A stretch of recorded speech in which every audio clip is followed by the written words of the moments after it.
Duniya Vijay with Suvarna girls ವಿಶೇಷ ಕಾರ್ಯಕ್ರಮಕ್ಕೆ ಸ್ವಾಗತ. ನಮ್ಮ ಜೊತೆ ದುನಿಯಾ ವಿಜಯ್ ಇದ್ದಾರೆ. ಬ್ಲ್ಯಾಕ್ ಕೋಬ್ರಾ ಜೊತೆ ಇನ್ನೂ ಬಹಳಷ್ಟು ಮಾತಾಡೋದಿದೆ. ವಿಜಯ್ ಅವರೇ, ರಜನಿಕಾಂತ್ ಅವ್ರನ್ನ ಬಿಡಬೇಡಿ, ನೀವು ಹಿಡ್ಕೊಳ್ಳಿ, ಬೇಡ ಅಂದಿಲ್ಲ. ಸೊ ಸಿಡೀಸ್ ಕೊಟ್ಟ ತಕ್ಷಣ ಮುತ್ಕೊಟ್ಬಿಟ್ರಿ. ಸೊ ಏನು ಹೇಳಕ್ಕೆ ಇಷ್ಟಪಡ್ತೀರಿ ರಜನಿಕಾಂತ್ ಬಗ್ಗೆ? ರೋಲ್ ಮಾಡೆಲ್ಲ ಅಥವಾ ಏನು ಅಂತವರು? ಡೆಫಿನೆಟ್ಲಿ ನನಗೆ ಅವ್ರು ರೋಲ್ ಮಾಡಲ್ಲ. ನಂಗೆ ನೋಡಿ ಇನ್ಸ್ಪಿರೇಷನ್ ಮಾತು ಬಂದಾಗ ಆ್ಯಕ್ಟ್ರ್ ಆಗಬೇಕು ಅಂತ ಚೆನ್ನೈಗೆ ಹೋದೆ, ಮನೆ ಬಿಟ್ಟೆ. ಹೋಟೆಲ್ ಆಂಗನ್ ರೆಸ್ಟೋರೆಂಟ್ ಅಂತ ಟಿ ನಗರಲ್ಲಿ ಫಸ್ಟು ಹೋಗಿ ಯಾರೋ ಪುಣ್ಯಾತ್ಮ ಸುಮ್ಮನೆ ನಿಂತ್ಕೊಂಡು ಅಳ್ತಿದ್ದೆ. ದುಡ್ಡೆಲ್ಲ ಕಡಿಮೆ ಇತ್ತು, ಒಂದು 25-30-40 ರೂಪಾಯಿ ಇತ್ತು ನನ್ನ ಹತ್ರ. ನೋಡಿದ ತಕ್ಷಣ ಮನೆ ಬಿಟ್ಟು ಬಂದಿದ್ಯಾ? ಹೌದು ಅಂದೆ. ಸರಿ ಉಳ್ಳೆವಾ ಸಾಪಿಡು ಅಂತ ಕರೆದ್ರು. ಸರಿ ಹೋದೆ. ಒಂದು ತಟ್ಟೆ ತುಂಬ ಅನ್ನ ಹಾಕ್ಕೊಟ್ರು. ಕೆಲಸ ಮಾಡ್ತೀನಿ ಅಂದೆ. ಫಸ್ಟ್ ಕ್ಲೀನರ್ ಕೆಲಸ ಮಾಡಿದೆ. ಎಲ್ಲ ತಂದು ಬಿಡ್ತಾ ಇದ್ದಿದ್ದು ಪ್ಲೇಟಲ್ಲಿ, ಆ ಎಂಜಿಲೆಲ್ಲ ಒರೆಸ್ತಿದ್ದೆ. ಅಲ್ಲಿ ಪ್ರಭುದೇವ್ ಒಂದು ಸತಿ ಬಂದಿದ್ದರು, ಆಮೇಲೆ ಟಿ ರಾಜೇಂದ್ರನ್ ಒಂದು ಸತಿ ಬಂದಿದ್ದರು. ಅವ್ರನ್ನ ನಾನು ಮೋಸ್ಟ್ ಪ್ರಾಬ್ಲಿ ಹತ್ರ ಹೋಗೋಕ್ಕಾಗಲ್ಲ, because I was a supplier. ನಾನು I use to supply everything. ಆಮೇಲೆ ಅಲ್ಲೇ ಒಂದು ಪ್ರಮೋಷನ್ ತೊಗೊಂಡೆ. ನನ್ನ ಬಿಹೇವಿಯರ್ ಎಲ್ಲ ನೋಡಿ ಓನರ್ ನನ್ನ ಸ್ಟೀವರ್ಡ್ ಆಗಿಬಿಟ್ರು. ಸೊ ನಾನು ಹೋಗಿ ಆರ್ಡ್ರ್ ಬುಕ್ ಮಾಡಬೇಕಾಗಿತ್ತು. ಸೊ ಇದೆಲ್ಲ ಒಂದು 15-20 ಡೇಸ್ ಹೊರಗಡೆ ನಡೆದಿದ್ದು. ಹೌದು, ಅದನ್ನು ತಗೊಂಡೆ. ಬುಕ್ ಮಾಡೋ ಟೈಮಿಗೆ ಯಾರೂ ಬರಲಿಲ್ಲ. ಟಿ ರಾಜೇಂದ್ರನ್ ಸಾರು ಬರಲಿಲ್ಲ, ಯಾರೂ ಬರಲಿಲ್ಲ ಅವತ್ತು. ಅವ್ರು ತುಂಬ ಹೊಟ್ಟೆ ಹಸಿವಾಗಿತ್ತು. ಒಂದು ಕಡೆ ಕುತ್ಕೊಂಡು ಹಿಂದೆ ಎಲ್ಲ ಬಿಟ್ಟಿರ್ತಾರಲ್ಲ, ಒಂದು ಪ್ಲೇಟಲ್ಲಿ ಚಿಕನ್ ಬಿಟ್ಟಿದ್ರು, ಯಾರೋ ತಂದಲ್ಲಿ ಹಾಕಿದ್ರು. ಅದನ್ನು ಕುತ್ಕೊಂಡು ತಿಂತಾ ಇದ್ದೆ. ಬಂದು ಒದ್ದ ಓನರ್ ಒಂದೇಟು, ನಾಯಿ ಎಂದ್ಬಿಟ್ಟು ಕೆಟ್ಟ ಮಾತಲ್ಲಿ ಬೈದ. ನೀನು ಎಂಜಿಲ್ ತಿನ್ನೋಕ್ಕಲ್ಲ ಬಂದಿರೋದು, ಕೆಲಸ ಮಾಡು ಅಂತ. ಅವತ್ತು ಡಿಸೈಡ್ ಮಾಡಿದೆ, ನಾನು ಬಂದಿರೋದು ರಜನಿ ಸಾರ್ ನೋಡೋಕ್ಕೆ. ನನಗೆ ಹೊಟ್ಟೆ ಹಸುಗೆ ತಿನ್ಬಿಟ್ಟಿದ್ದೀನಿ, ನನಗೇನು ಮಾಡಲಿ ಲೈಫಲ್ಲಿ? ಏನಾದರೂ ಒಂದು ಮಾಡಬೇಕಲ್ಲ. ಹೆಂಗೆ ಕಾಂಟ್ಯಾಕ್ಟ್ ಮಾಡೋದವ್ರನ್ನ ಅಂತ ಅವ್ರ ಮನೆ ಹತ್ರ ಹೋದರೆ ಸೇರಿಸ್ಲಿಲ್ಲ ಒಳಗಡೆಗೆ, ತಳ್ಳಿಬಿಟ್ರು ಆಚೆ ಕಡೆ. ಇಲ್ಲಪ್ಪ ಆ ಥರ ಎಲ್ಲನೂ ಹೊಸಬ್ರನ್ನೆಲ್ಲ ಬಿಡಲ್ಲ, ಪರ್ಮಿಷನ್ ಇಲ್ಲ ಅಂತ. ಬಂದವನು ಅಂದ್ಕೊಂಡೆ ಲೈಫಲ್ಲಿ ಯಾವುದೇ ಕಾರಣಕ್ಕೂ ನಾನು ಅಪ್ಪನ ಭೇಟಿ ಮಾಡೋದು ನಾನು ಕೇಳಿರೋಕ್ಕಾಗಲ್ಲ. ನಾನು ಅಚೀವ್ ಮಾಡ್ತೀನಿ ಅದಕ್ಕೋಸ್ಕರ. ಅಂದರೆ ನಾವು ಆ ಯೋಗ್ಯತೆ ಸಂಪಾದನೆ ಮಾಡ್ಕೊಂಡಾಗ ಮಾತ್ರ ಅದು ಲಭಿಸೋದು. ಅದನ್ನು ನಾನು ನೋವಾಗಿ ತೊಗೊಂಡಿಲ್ಲ, ಅದನ್ನು ನಾನು ಇನ್ಸ್ಪಿರೇಷನಾಗಿ ತೊಗೊಂಡೆ ಬದುಕೋದಕ್ಕೆ. ಹಂಗೆ ಅವ್ರನ್ನ ಆ ಮಟ್ಟಕ್ಕೆ ಹೋದಾಗ ನಾನು ಫಸ್ಟ್ ಅವ್ರನ್ನ ದುನಿಯಾ ನೋಡ್ಕೊಂಡು ಹೋಗಿ ಇದ್ದಾಗ ನಾನು ಚೆನ್ನೈಲಿ ಹೋಗಿ ಮೀಟ್ ಆದಾಗ ಹಿಂಗೆ ಕೆಳಗಡೆ ಕೂತ್ಕೊಂಡು ಅಳಿಸಿದ್ದೀನಿ ಅವ್ರ ಹತ್ರ. ಕಣ್ಣು ಒರೆಸಿ ತಬ್ಕೊಂಡು ಒಂದು ಮಾತಂದರು, ಅಳ್ಬೇಡಪ್ಪ, ನಾನು ಒಂದ್ಸತಿ ಅಣ್ಣವ್ರು ನೋಡೋಕೆ ಹೋದಾಗ ಹಿಂಗೆ ಅಳ್ತಿದ್ದೆ ನಾನು ಅಂತ. ಏನು ಬೇಕು ಹೇಳಿ ನಿನಗೆ ಅಂದರು. ನನಗೆ ಏನು ಬೇಡ ಅಂದೆ. ಯಾಕೆ? ನಂಗೆ ನಿಮ್ಮನ್ನು ನೋಡಬೇಕು ಅನಿಸಿತ್ತು, ನೋಡಿದೆ. ಯಾಕೆ? ಇಲ್ಲ, ಈ ಥರ ನಾನು ಓಡಿಸ್ಬಿಟ್ಟಿದ್ರು ಒಂದಿನ. ಅಲ್ಲ, ಎಲ್ಲ ಬಂದವರೆಲ್ಲ ನನ್ನ ಹತ್ರ ಏನಾದರೂ ಕೇಳ್ತಾರೆ. ನಂಗೊಂದು 100 ರೂಪಾಯಿ ಕೊಡಿ ಸರ್, ನೀವು ಲಕ್ಕಿ ಹ್ಯಾಂಡು ಅಂತ, ಅಥವಾ ನಮ್ಗೆ ಅದು ಹೆಲ್ಪ್ ಮಾಡಿ ಸರ್, ಇದು ಹೆಲ್ಪ್ ಮಾಡಿ ಅಂತ ಸರ್ ಕೇಳ್ತಾರೆ. ನೀನೇನು ಕೇಳೋಕ್ಕೆ ಇಷ್ಟಪಡ್ತೀಯಾ? ನಾನು ಒಂದು ಕೇಳ್ತೀನಿ, ತಮ್ಮ ಕೈಲಿ ಕೊಡೋಕ್ಕಾಗತ್ತಾ? ಏನು? ನನ್ನ ಜೀವನದಲ್ಲಿ ನಾನು ಇರೋವರೆಗೂ ಅದನ್ನು ನಡ್ಕೋಬೇಕು. ಆ ಥರದ್ದು ನಂಗೆ ಒಂದೇನೋ ಒಂದು ಹೇಳಿ. ತುಂಬ ಚೆನ್ನಾಗಿ ನಕ್ಬಿಟ್ಟು ಹಿಂಗೆ ಬೆನ್ನ ಮೇಲೆ ಕೈಯಾಗಿ ತಟ್ಬಿಟ್ಟು ಹೇಳೋದು. ಯಾರು ಈ ಥರ ನಾನು ಕೇಳಲಿಲ್ಲ. ಬಂದವರೆಲ್ಲ ನನ್ನ ಸಹಾಯ ಕೇಳಿದ್ದಾರೆ. ಒಂದು ಕೆಲಸ ಮಾಡು, ಜೀವನದಲ್ಲಿ ನೀನು ಬದುಕಿರೋವರೆಗೂ ನೀನು ಅವಕಾಶವಾದಿಯಾಗಿರಬೇಡ. Don't become an opportunist, don't misuse anybody. ನೀನು ಅದಕ್ಕೆ ಪ್ರಯತ್ನ ಪಡು ಲೈಫಲ್ಲಿ ಯಾವತ್ತೂ ಅಂದರು. ನಂಗೆ ಅದೇ ದೊಡ್ಡ ಆಸ್ತಿ ಆಯ್ತು ಇವತ್ತು. ಸುಮ್ಮನೆ ಒಂದು ನಮಸ್ಕಾರ ಹಾಕ್ಬಿಟ್ಟು ಬಂದ್ಬಿಟ್ಟೆ. ನಾನು ಇವತ್ತರೆಗೂ ಹಂಗೆ ಬರ್ತಿದ್ದೆ. ಇವತ್ತು ನಾನು ರಜನಿ ಸರ್ನ ಏನೋ ಫಂಕ್ಷನ್ ಸಿಕ್ಕರೆ ಹೋಗಿ ಮಾತಾಡ್ತೀನಿ, ಮೀಟ್ ಮಾಡಬೇಕು ಅಂತ ಆಸೆ. ನನಗೆ ಅವಕಾಶ ಬರಲಿ, ಅವಕಾಶವಾದಿ ಆಗೋದು ಬೇಡ. ನನಗೆ ಇವತ್ತಿಗೂ ಒಂದು ಕೇಳ್ಕೊತಾ ಇದ್ದೀನಿ ಅವ್ರನ್ನ. ಬಹುಶಃ ಈ ಟಿ ವಿ ಕಾರ್ಯಕ್ರಮ ಯಾರನ್ನ ನೋಡಿ ಅವ್ರಿಗೆ ಹೇಳ್ತಿದ್ರೆ, ತಮ್ಮನ್ನು ಬಂದು ಅವತ್ತಷ್ಟು ಕಷ್ಟಪಟ್ಟು ತಮ್ಮನ್ನು ಬಂದು ಭೇಟಿಯಾಗಿ ದುನಿಯಾ ಸಿನಿಮಾ ಮಾಡಿದ್ದೆ, ಇವತ್ತು ನನ್ನ ಓನ್ ಬ್ಯಾನರ್ ಸಿನಿಮಾ ಮಾಡ್ತಿದ್ದೀನಿ, ದಯವಿಟ್ಟು ತಾವು ಬರಬೇಕು. ಅದೊಂದೇ ಕೇಳ್ಕೊಳಕ್ಕೆ ಸಾಧ್ಯ. ನಾನು ಇಷ್ಟು ಜನ ಹೆಣ್ಮಕ್ಳು ಮಧ್ಯೆ ಕೇಳ್ಕೊತಾ ಇದ್ದೀನಿ, ದಯವಿಟ್ಟು ತಾವು ಬರಬೇಕು. ಖಂಡಿತ. ದುನಿಯಾ ಮೂವಿ ನೋಡಿ ಅವ್ರು ಮೆಚ್ಕೊಂಡಾಗ ಹೇಗೆ ಅನಿಸ್ತು ನಿಮ್ಗೆ? ಬಹುಶಃ ಅವತ್ತೇನೋ ಅವರು ಸಿಕ್ಬಿಟ್ಟು ನೀವು ಅವ್ರ ಜೊತೆ ಒಂದು ಫೋಟೋ ತಗೊಂಡ್ರೆ ಅಲ್ಲಿಗೆ ಮುಗಿದು ಹೋಗ್ತಿತ್ತೇನೋ ಖುಷಿ ಅಂತ. ಸಿಗ್ಲಿಲ್ಲ ಅನ್ನೋ ಕಾರಣಕ್ಕೆ ನಿಮ್ಗೆ ಇಷ್ಟು ಮುಂದೆ ಬಂದ್ರಿ. ರಜನಿಕಾಂತ್ ಯಾವತ್ತು ಹಸಿವಿರ್ಬೇಕು, ಹಸಿವಿದ್ದಾಗ ಮಾತ್ರ ಊಟ ಸಿಗುತ್ತೇನೋ, ಹಸಿವಿದ್ದಾಗ ಮಾತ್ರ ನಾವು ದುಡ್ದು ಮುಂದಕ್ಕೆ ಹೋಗ್ಬೋದು. ಮುಂದಕ್ಕೆ ಹೋಗಕ್ಕಾಗಲ್ವಲ್ಲ ನಾವು. ಹೌದು. ದುನಿಯಾ ಮೂವಿ ನೋಡಿ ಏನ್ ಹೇಳಿದ್ರು, ಯಾವ ರೀತಿ ಮೆಚ್ಚುಗೆ ವ್ಯಕ್ತಪಡಿಸಿದ್ರು ಅಂತವ್ರು? ಒಂದು 10 ನಿಮಿಷ ಮಾತಾಡಿದ್ರು. ಫಸ್ಟ್ ಹೋಗಿದ ತಕ್ಷಣ ಕತೆ ಹೇಳಿದ್ರು. ನನಗೆ ಶಾಕು, ಏನು ಕತೆ ಎಲ್ಲ ಹೇಳ್ತಾರಲ್ಲ ಇಷ್ಟು ಚೆನ್ನಾಗಿ ಅಂತ. ಹಾ ಹೆಂಗೆ ಮಾಡಿದ್ಯಪ್ಪ ನೀನು, ಅದು ಹಂಗಪ್ಪ, ಇದು ಹಿಂಗಪ್ಪ, ಅದು ಹಿಂಗೆ ಮಾಡಿದೆ ವಿಜಯ್ ಅಂದರು. ಆಮೇಲೆ ಎಲ್ಲ ನೋಡ್ತಾ ಹೆಂಗೆ ಮಾಡೋಕ್ಕೆ ಸಾಧ್ಯ ನಿನ್ನ ಕೈಯಲ್ಲಿ? ಈಗ ಹೆಂಗೋ ಮನುಷ್ಯನ ಥರ ಇರ್ತೀಯ, ಹಂಗೆ ಪ್ರಾಣಿ ಥರ ಬದಲಾಗಿ ಮನುಷ್ಯನ ಮೇಲೆ ಎಗರ್ತೀಯ ಅಂದರು. ನೀವು ನನಗೆ ಆ ಮಾತು ಹೇಳೋದ ಅಂದೆ. ಇಲ್ಲ, ಅದೇನೋ ಒಂದು ಎನರ್ಜಿ ಇದೆ, ಅದು ನನಗೆ ಅನ್ನಿಸ್ತು ನೋಡಿ.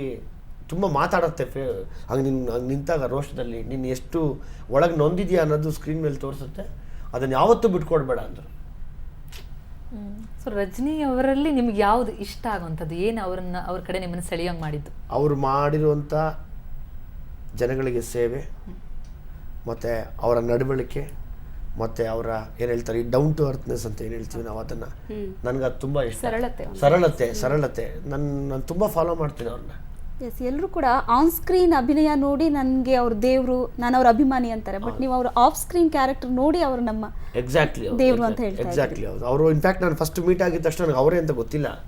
ಯಾವುದೋ ಒಂದು ಹಳೇದೊಂದು ಲುಂಗಿ ಉಟ್ಕೊಂಡು ಹಳೇದೊಂದು ಶರ್ಟ್ ಹಾಕ್ಕೊಂಡಿದ್ದಾರೆ, ಯಾವುದೋ ಒಂದು ಸ್ಲಿಪ್ಪರ್ ಹಾಕ್ಕೊಂಡು ಸುಮ್ಮನೆ ಕೂತ್ಕೊಂಡಿದ್ದಾರೆ.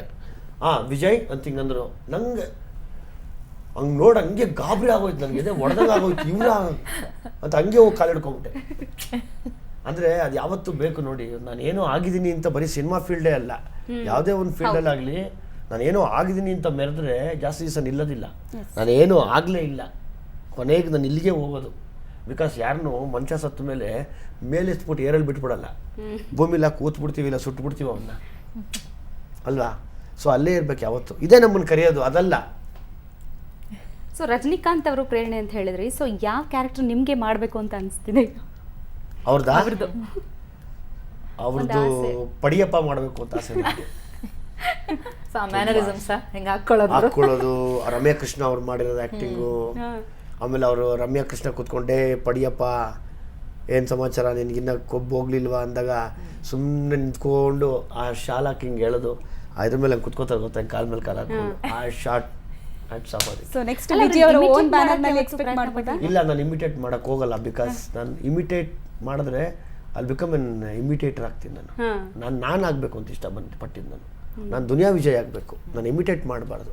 ಐ ಆಮ್ ಇನ್ಸ್ಪೈರ್ಡ್ ಬೈ, ನನಗೆಲ್ಲವೂ ಅವರೇ, ಅವರು ಪ್ರಾಣ ನನಗೆ ಅಯ್ಯಪ್ಪ ಅಂದರೆ. ನನಗೆ ಗೊತ್ತಿಲ್ಲ, ನಾನು ತುಂಬ ಅವ್ರ ಬಗ್ಗೆ ನೆನೆಸ್ಕೊಂಡ್ರೆ ಒಂಥರ ಆಗ್ಬಿಡ್ತೀನಿ. ಓಕೆ, ರಜನಿಕಾಂತ್ ಬಗ್ಗೆ ಅಷ್ಟೊಂದು ಕ್ರೇಜ್ ಬೆಳೆಸ್ಕೊಂಡು ಸ್ಟಂಟ್ಗಳ ಬಗ್ಗೆ ಹೇಗೆ ನಿಮಗೆ? ಸ್ಟಂಟ್ಗೆ ಜಾಕಿ ಚಾನ್ ಸಿನಿಮಾಗಳು ನೋಡಿಕೊಂಡು, ಬ್ರೂಸ್ ಲೀ ಸಿನಿಮಾ ನೋಡಿಕೊಂಡು, ಆಮೇಲೆ ಈಗ ಟೋನಿ ಜಾ ಅಂತ ಇದ್ದಾರೆ ಈಗ ಪ್ರೆಸೆಂಟ್, ಅವ್ರು ನೋಡಿಕೊಂಡು ಅವರೆಲ್ಲರ ಕಡೆಯಿಂದ ಇನ್ಸ್ಪೈರ್ ಆಗಿ ಕಲಿತಾ ಬಂದಿದ್ದು ನಾನು.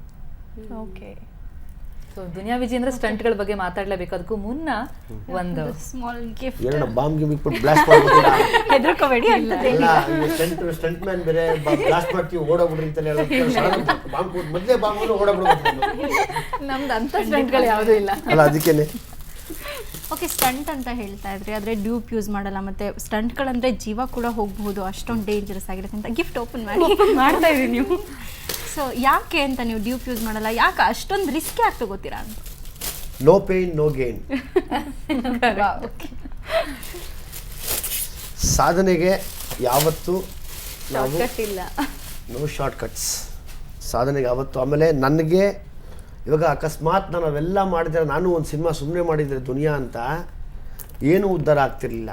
ನಾನು ಸ್ಟಂಟ್ ಮಾಡಿ ನನ್ನ ಪರ್ಫಾರ್ಮೆನ್ಸ್ ಇಟ್ಟಿದ್ದಕ್ಕೆ ಇವತ್ತು ನನ್ನ ಜನ ಅವ್ರ ಹಾರ್ಟಲ್ಲಿ ಇಟ್ಕೊಂಡ್ರು. ಇಷ್ಟೊಂದು ರಿಸ್ಕಿ ಸ್ಟಂಟ್ಗಳನ್ನ ಮಾಡ್ತಿರಲ್ಲ, ಫ್ಯಾಮಿಲಿ ಹೇಗೆ ಸಪೋರ್ಟ್ ಮಾಡುತ್ತೆ? ಫ್ಯಾಮಿಲಿಗೆ ನಾನು ನನ್ನ ಜನಕ್ಕೋಸ್ಕರ ಬದುಕ್ತಾ ಇದ್ದೀನಿ. ಫ್ಯಾಮಿಲಿ ನನಗೆಲ್ಲೋ ವಾವ್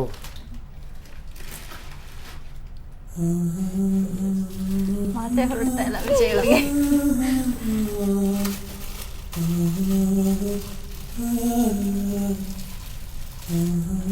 ಸೊ ಇಷ್ಟ ಆಗಿದೆ ಗಿಫ್ಟ್.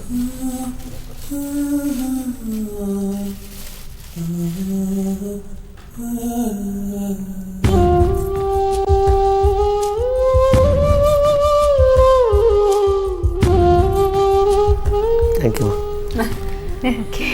ತುಂಬ ಭಾವುಕರಾಗ್ಬಿಟ್ರು ವಿಜಯ್ ಅವರು.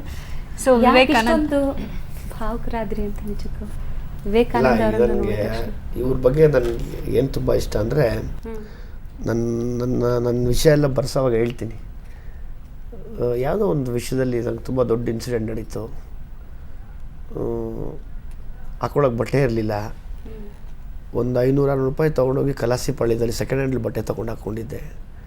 ಹಂಗೆ ಬರ್ತಾ ಒಂದು 20 ರೂಪಾಯಿ ಮಿಕ್ತು ಅಂತ ಒಂದು ಆಶ್ರಮ, ರಾಮಕೃಷ್ಣ ಆಶ್ರಮ, ಅಲ್ಲಿ ಹೋಗಿ ಇವ್ರದ್ದು ಒಂದು ಪುಸ್ತಕ ತೊಗೊಂಡೆ. ಅದರೆಲ್ಲ ಒನ್ಲೈನ್ಸ್ ಇತ್ತು. ಸಾಧನೆಗೆ ಅಸಾಧ್ಯವಾದುದು ಯಾವುದೂ ಇಲ್ಲ ಮಗು ಅನ್ನೋ ವರ್ಡು. ಆಮೇಲೆ you are the creator of your own destiny. ಆಮೇಲೆ ಸುಮಾರು ವಿಷಯಗಳು ದೇವ್ರ ಬಗ್ಗೆ ನನಗೆ ಅವಾಗ ಅನಿಸ್ತು, ಹೌದಲ್ವಾ, ನಾನು ಜೀವನದಲ್ಲಿ ನಾನು ತಪ್ಪು ಮಾಡ್ಕೊಂಡಿದ್ದೀನಿ, ಎಲ್ಲೋ ಒಂದು ಕಡೆ ಬ್ಲೆಸ್ಸಿಂಗ್ ಇನ್ ಡಿಸ್ಗೈಸ್ ನನಗೆಲ್ಲ ವಿಷಯ ಹೇಳ್ತಾ ಇದೆ ಅಂದಾಗ ನನಗೆ ಇವ್ರ ಪುಸ್ತಕ ಓದಿ ಅಷ್ಟು ಇನ್ಸ್ಪೈರ್ ಆದೆ ನಾನು. ಅವ್ರು ಹೇಳ್ತಾರೆ ಕೆಲವು ಕಡೆ ಎಲ್ಲ, ಅದು ನನ್ನ ಈಗ ಸಡನ್ನಾಗಿ ಅದು ಮಾತು ಬರಲ್ಲ, ಮತ್ತು ನರಗಳೆಲ್ಲ ಕಬ್ಣದ್ದಾಗಿರಬೇಕು, ವಜ್ರಕಾಯ ಆಗಬೇಕು ನೀನು ಜೀವನದಲ್ಲಿ, ಮುಂದೆ ನುಗ್ಗು ನಡಿಬೇಕು, nothing is impossible everything is possible ಅಂತಾರೆ. ಅದು ನಾನು ಇವರಿಂದ ಕಲ್ತಿತ್ತು, ನಂಗೆ ಅದಕ್ಕೆ ಇರೋದ್ರೆ ಇಷ್ಟ. ಓಕೆ ಓಕೆ ವೀಕ್ಷಕರೇ, ನೋಡಿದ್ರಲ್ಲ ವಿವೇಕಾನಂದ ಅವರ ಬುಕ್ಗಳು ಯಾವ ರೀತಿ ಇನ್ಸ್ಪೈರ್ ಮಾಡಿದೆ ವಿಜಯ್ ಅವ್ರಿಗೆ ಅಂತ. ಅವರ ಮತ್ತಷ್ಟು ಇಷ್ಟ ಕಷ್ಟಗಳನ್ನ ತಿಳ್ಕೊಳ್ಳೋಣ ಒಂದು ಚಿಕ್ಕ ಬ್ರೇಕ್ನ ನಂತರ.